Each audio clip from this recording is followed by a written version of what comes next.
tardes, señores. Gracias. Ya estamos en la entrevista de Original TV con Darío Medrano. Hoy contamos con la presencia del doctor José Ricardo Taveras, secretario general de la Fuerza Nacional Progresista, un hombre de los tribunales de la República Dominicana, un gran abogado, y además de eso, un político de primera línea, señores. Buenas tardes, doctor. ¿Cómo estás?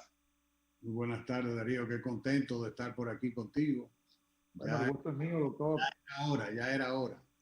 ¿Verdad que sí? Habíamos durado mucho, doctor. Mire, doctor, vamos a comenzar, vamos a hablar de varios temas, pero a mí me gustaría comenzar con usted hablando de la corrupción. O sea, el gobierno, ¿cómo ha comenzado el gobierno? Hay denuncias de actos de corrupción supuestamente cometidos en el gobierno pasado y que ahora estas autoridades tendrían que procesar en los tribunales del país. ¿Cómo usted ve esas diligencias, entre comillas, esas gestiones que se están haciendo para que, porque el pueblo, no sé, el pueblo como que quiere que haya un movimiento?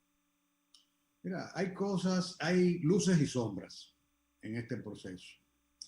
La primera señal positiva que dio el señor presidente de la República tiene que ver con la designación de la magistrada Miriam Germán, que era la procuradora elegida por la población, yo diría, totalmente una persona con una carrera que no está llamada a ningún tipo de fallos. Y la magistrada Miriam Germán es una garantía para todo el país, para todo el que sea un posible imputado, como para la sociedad. ¿Por qué yo digo que es una garantía? Porque una de las cosas que le han dado a Miriam Germán el prestigio que tiene es el hecho de que ella no se arrodilla ni frente al ruido, o sea, las presiones mediáticas para Miriam Germán son inexistentes, pero tampoco se arrodilla frente al poder. Y ha sido su conducta coherente durante toda su carrera, que comenzó muy joven. No se le arrodilló a nadie, se ganó el respeto de los gobernantes, contrarió a Joaquín Balaguer y lo único que logró de este fue que este la respetara aún más de lo que siempre la respetó y admitiera sus razones. De manera que ella es una garantía y es una buena decisión del presidente el tema de haberla elegido. Porque de que Miriam va a ser independiente, eso en el país nadie lo duda. Y va a ser independiente especialmente de las presiones mediáticas, porque eso es algo que se usufructúa de una manera irresponsable en el país en muchas ocasiones. Hay personas que hacen un uso abusivo de la libertad de prensa o de la libertad de expresión, según sea el caso.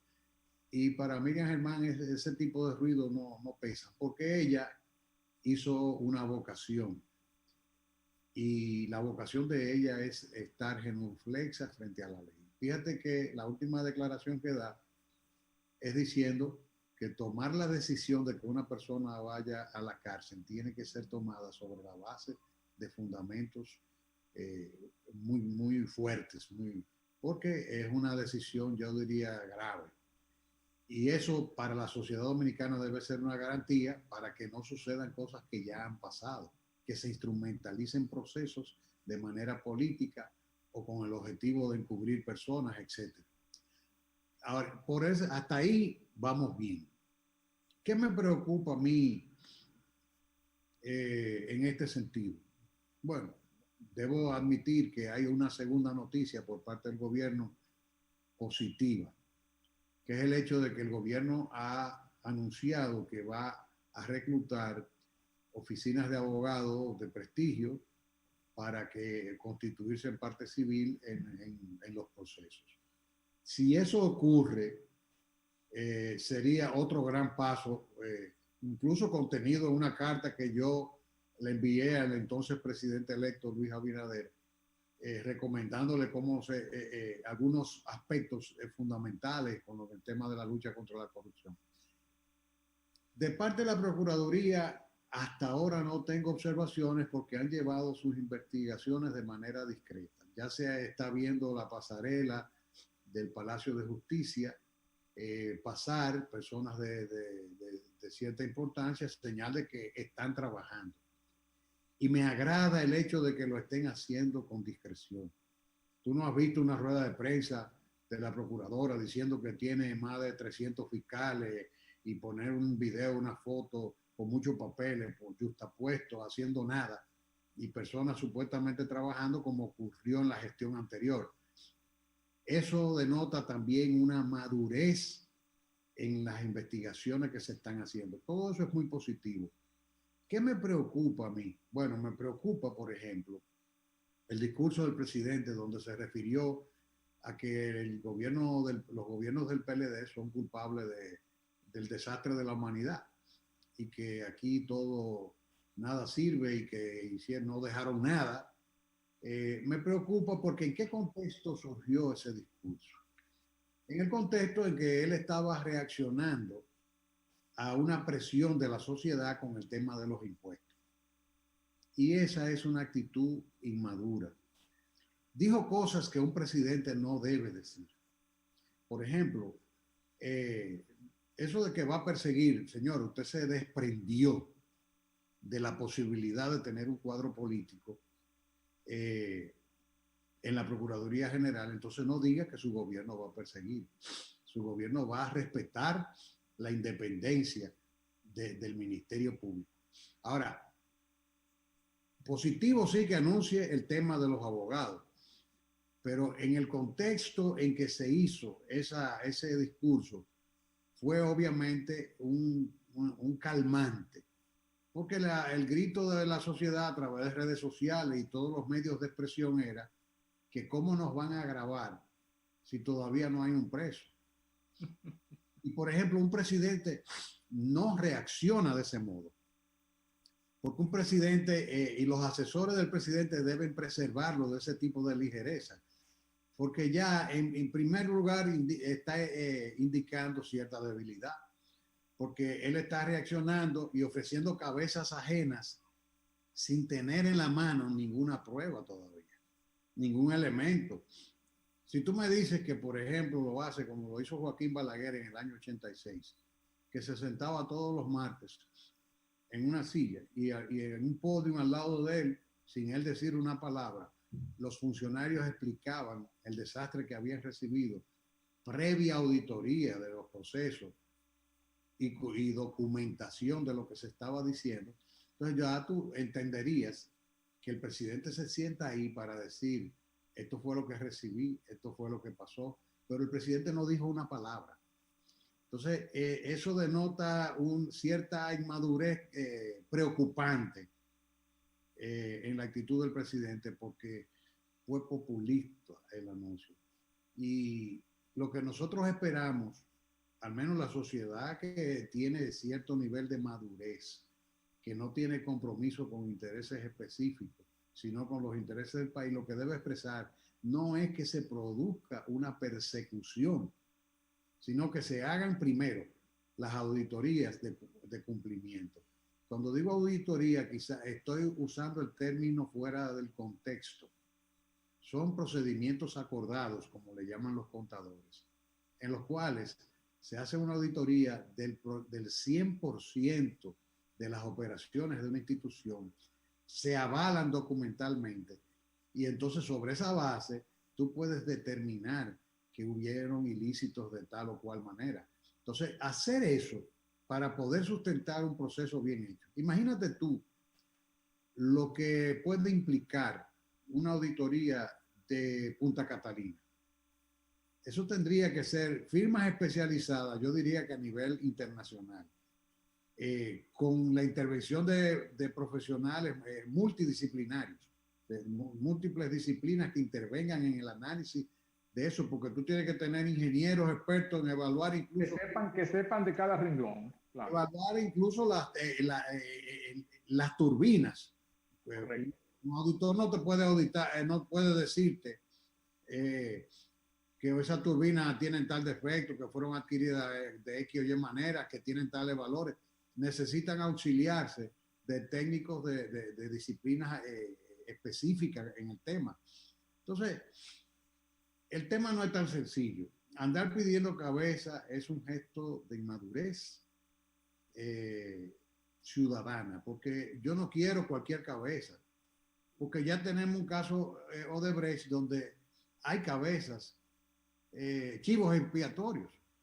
Eso ya la sociedad sabe que aquí, por ejemplo, se abrió un proceso de Odebrecht y en esto, por favor, tengo que tener la honestidad de que se tome mi palabra con pinzas, porque debo decir que tengo un conflicto de interés con el tema, porque soy abogado en el caso. Pero tengo que ser honesto, porque yo lo que invito a la sociedad es que simplemente que no me haga caso a mí, que vaya al expediente y vea lo que hay. Entonces, sobre esa base, lo digo con esa honestidad y poniendo eso por delante, porque no quiero que me hagan caso a mí. Se usaron chivos expiatorios para establecer un expediente e impulsar una persecución sin que el Ministerio Público nunca hiciese un análisis del contenido del sistema Drosys de Odebrecht y del contenido que tenía que ver con la República Dominicana. En la República Dominicana, oficialmente, no se ha identificado un solo codinome. Aquí hay varias personas que han admitido transferencias de la caja B de Odebrecht, que tienen archivos, como el señor Andy Dawaje y el señor que era del Banco de Reserva y el otro que era de la Superintendencia de Valores, tienen archivos definitivos y esos archivos ni siquiera han sido dados a conocer a la sociedad dominicana y esas transferencias fueron incluso admitidas por ellos. Por lo menos eso debe presentarse a un juez para que el juez determine las versiones que ellos están dando.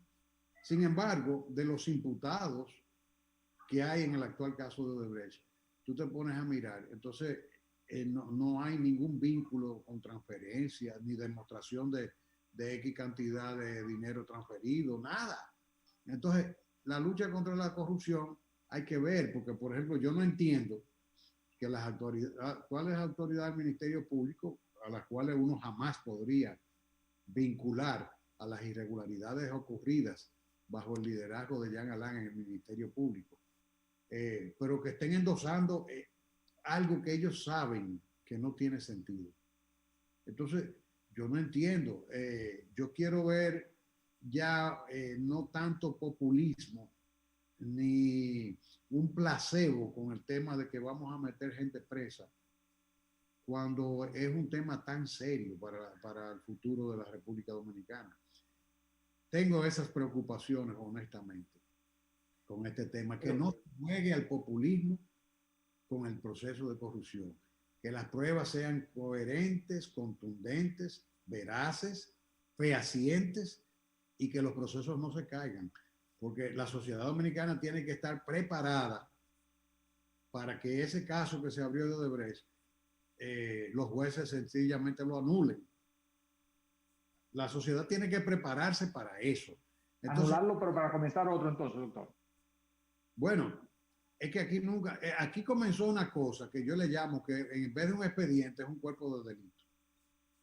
Sí. O sea, ya tú estás viendo el mismo Ministerio Público diciendo que los archivos que se produjeron fueron irregulares. Entonces, si el mismo Ministerio Público está diciendo que los archivos fueron irregulares, que dicho sea de paso, el archivo es una figura del procedimiento penal, una discreción del Ministerio Público, que los abogados que estamos en las defensas, por ejemplo, no cuestionamos. Porque el Ministerio Público tiene la discreción de decidir cuando hay o no hay una acción contra una persona, y si decide archivar, es una decisión que él toma a discreción. Y obviamente el problema es si lo hizo objetivamente. Okay. Si lo hizo, si al archivar y al acusar a otros, actuó coherentemente y de conformidad con la doctrina de los actos propios, en el sentido de que él no puede ver un delito en un grupo de personas y un crimen en otro grupo sobre los mismos fundamentos. ¿Me doy a entender? Ahí entonces, ahí hay irregularidades que eventualmente tienen que ser derivadas responsabilidades contra Jan Alain y las personas que él puso a firmar ahí. Que me imagino lo hizo como subalterno. De todas maneras, es una cuestión que el Ministerio Público le debe una explicación a la sociedad dominicana. Ahora, lo importante para que este tema es que la sociedad dominicana vea este tema como algo muy serio, porque es injusto. Así como es injusto que una persona culpable eluda la justicia, también es muy injusto que una persona inocente pague una culpa que no tiene. 2 meses no son suficientes, doctor, para investigar hechos de corrupción tan profundos como los que se habrían cometido en el gobierno pasado, porque tenemos 2 meses y unos días, ¿no?, que tiene este gobierno, que tienen estas autoridades. Sin embargo, hay quienes dicen por ahí que hay mucha gente de esa que no cena en Nochebuena en su casa, sino que estaría en la cárcel. ¿Qué hay de cierto en eso? Mira, depende del tipo de expediente. Por ejemplo, el Ministerio Público habló de Odebrecht 2.0. Y sí, yo digo que no se puede llegar a Odebrecht 2.0 si no se ha llegado a Odebrecht 1.0. 1.0, sí. Aquí ahora mismo lo que tenemos es Odebrecht 0.0 igual a nada. Está por debajo de lo que hay.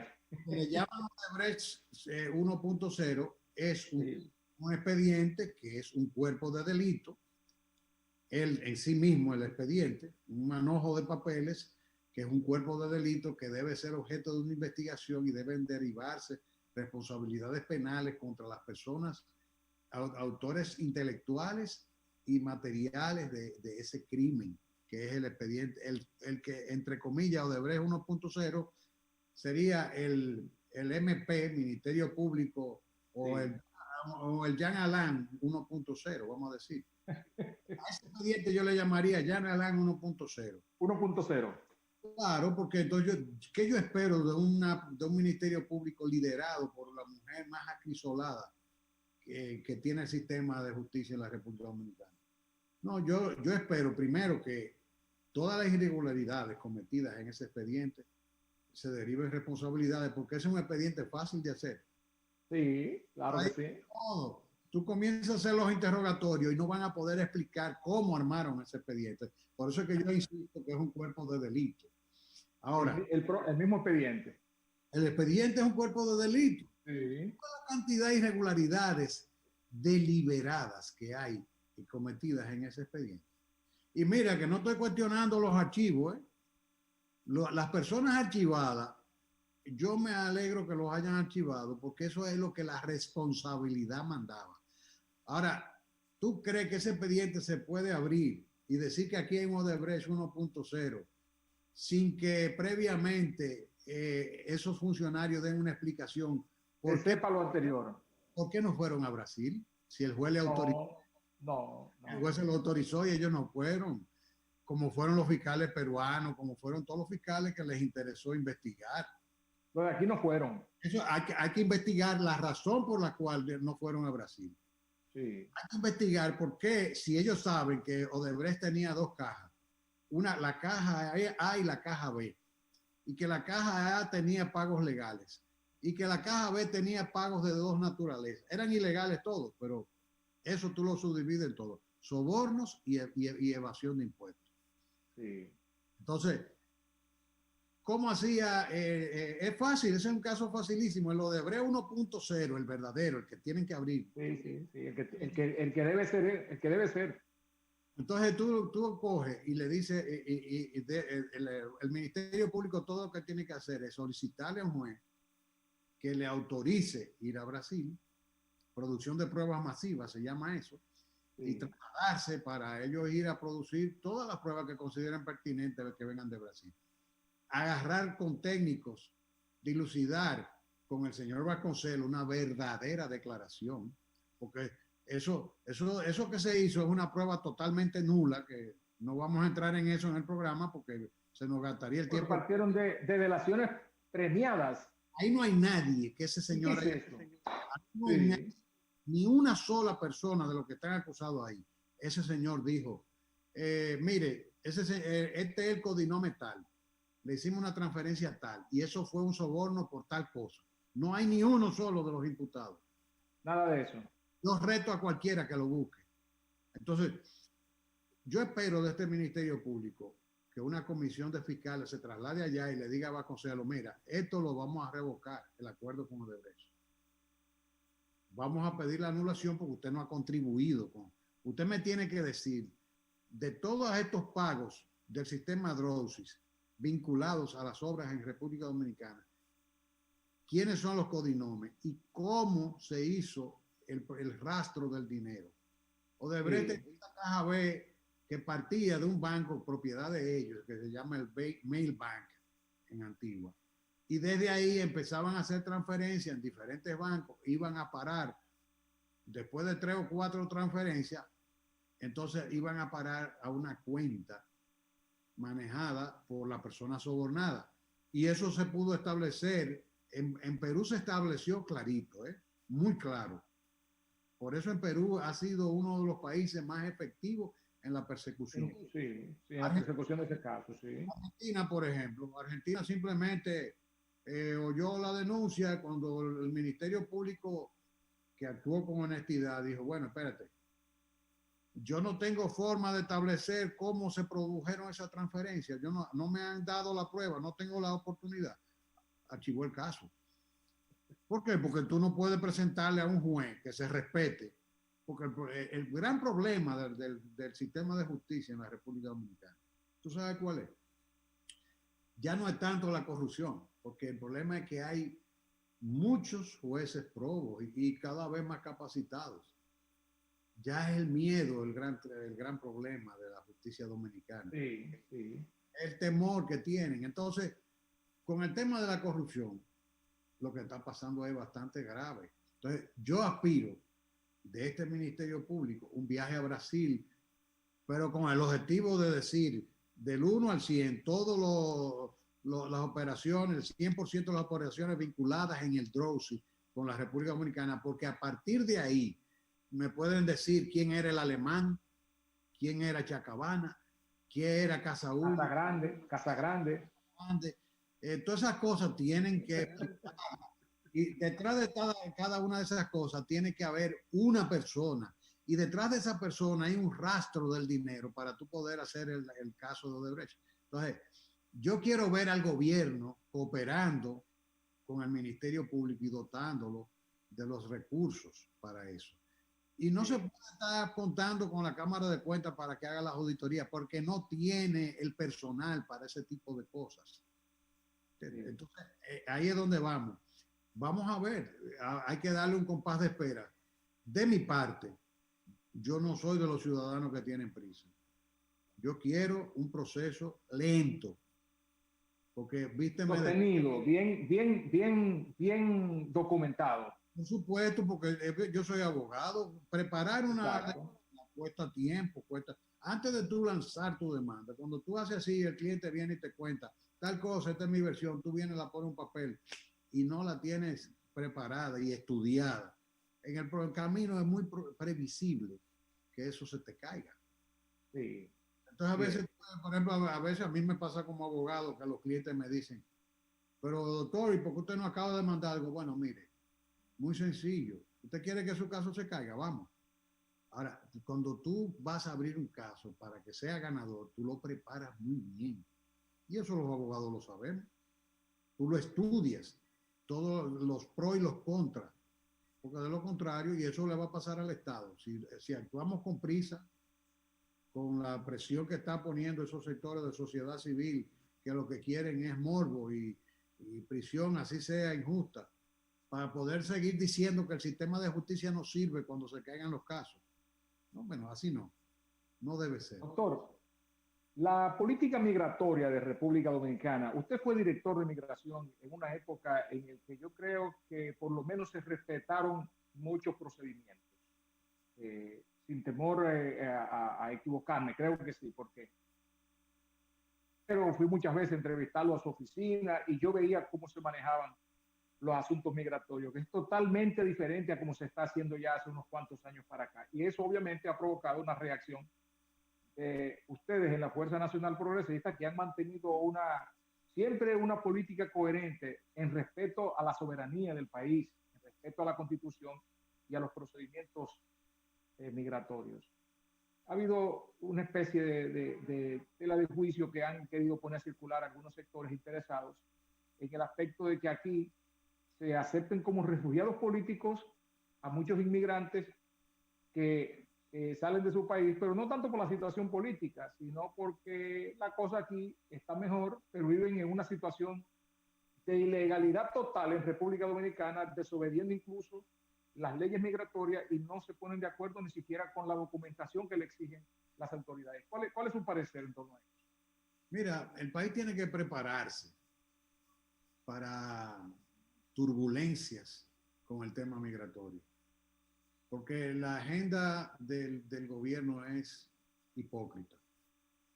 Y lo digo con mucho dolor y con mucho pesar, porque yo soy de los que, yo estoy con el doctor Leonel Fernández, que a esta gente hay que darle oportunidad de que desplieguen su juego, ¿verdad? Pero por un lado, tú ves, te designan en migración a una persona, un abogado, una persona que tiene toda la competencia y yo diría que la buena voluntad de hacer cumplir la ley, pero por otro lado le bajan el 48% del presupuesto a migración.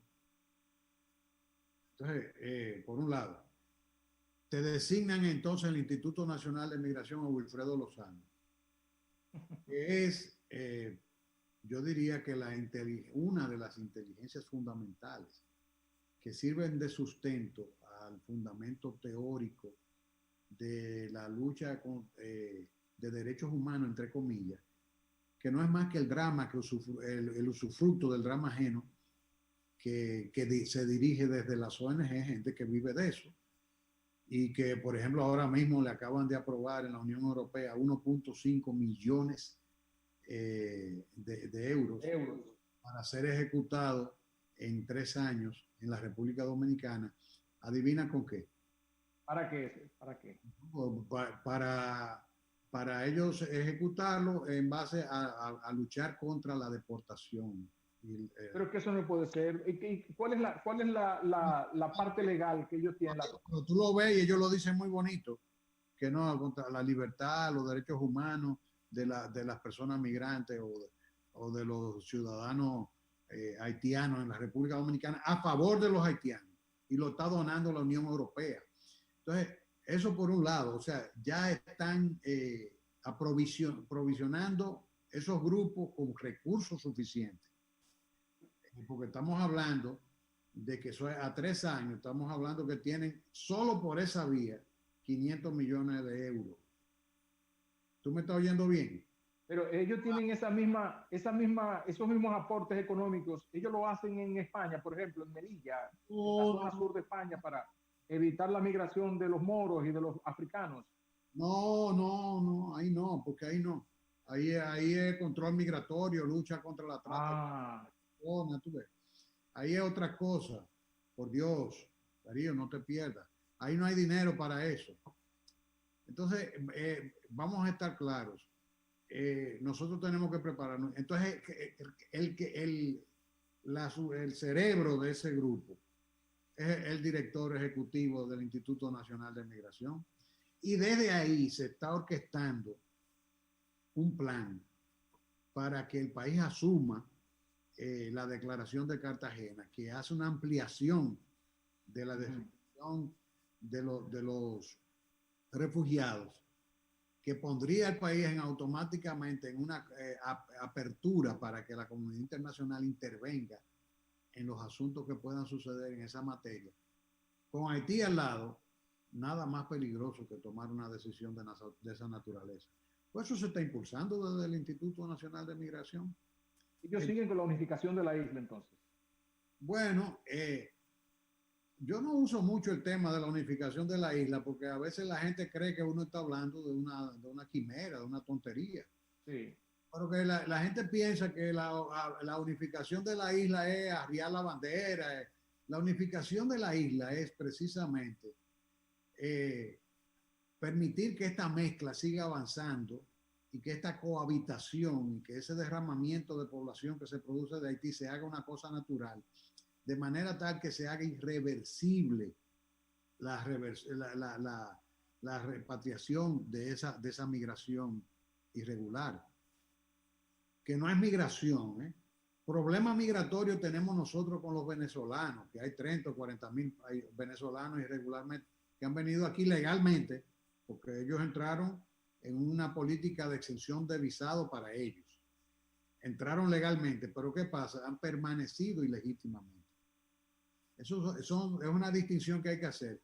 Pero eso es un problema migratorio que está causado porque hay una dictadura, una dictadura de política y una dictadura que oprime con hambre y miseria. Hambre, sí. Entonces, esos están huyéndole, además de la persecución política, le están huyendo al hambre, a la falta a la quiebra de un mercado tan importante como era Venezuela. Entonces, el caso de los haitianos es un drama, un universo de drama, y es permanente, que es diferente, porque esa situación de Venezuela, reelecto Trump, que es muy probable, es probable que se termine. Es muy probable que se termine eso. Tarde o temprano eso va a terminar, eso no va a permanecer. Ese estadio de cosas en algún momento termina, aunque sea en una guerra civil. Pero el tema de Haití es diferente, porque el tema es un universo de drama infinito, porque no hay ni vocación interna ni vocación internacional para resolverlo. ¿Por qué? Porque nadie está involucrando el bolsillo en la solución del drama. Y eso, la solución de ese drama implica, con mucho dinero, con mucha inversión, 3, 4 generaciones de haitianos, en que se vaya modelando un nuevo haitiano a base de educación, de servicios básicos, de vivienda, de agua potable, de reforestación, porque eso es un territorio en términos medioambientales totalmente colapsado. Entonces, un desorden. Entonces, sobre esa base, tenemos sinceramente que concluir que nosotros tenemos una amenaza, porque es lo que yo le llamo la vecindad con el colapso. ¿Cómo podemos continuar teniendo políticas de apertura y querer convertir esto en un espacio abierto para el tema del refugio, con ese problema ahí al lado? Sabiendo que hasta ahora nosotros somos los que estamos financiando los partos. Este es el paritorio de Haití. Aquí que nacen todos los que viven aquí y los que viven allá. Entonces, ¿hasta cuándo las autoridades dominicanas van a seguir con este nivel de irresponsabilidad? ¿Hasta cuándo? No podemos seguir en esto. Pero también hasta cuándo la población va a permanecer indiferente siguiendo políticos que no asumen posición con este tema. Que no respetan ni siquiera a su país. Que no respetan a su país. Esto está muy claro. Muy claro. Definitivamente lo que nos espera es difícil. Gracias. Doctor, agradecemos infinitamente su comparecencia hoy domingo aquí. Y le vamos a dejar siempre, como siempre, una brechita para que usted siempre nos visite, porque usted es parte de este programa, usted es parte de este gran proyecto. Así mismo es. Gracias. Gracias, doctor. La oportunidad y el honor de compartir nuevamente contigo y los amigos televidentes. Así es. Gracias, doctor. A ustedes, amigos televidentes, el próximo domingo volveremos una vez más con Original TV con Darío Medrano. Buenas tardes. Agua negra del vertedero. Seguimos dando cobertura a estos tiempos.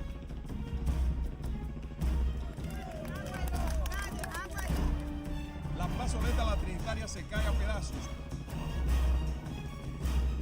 Un sector totalmente olvidado por las autoridades, reportando las noticias en el mismo lugar donde ocurren.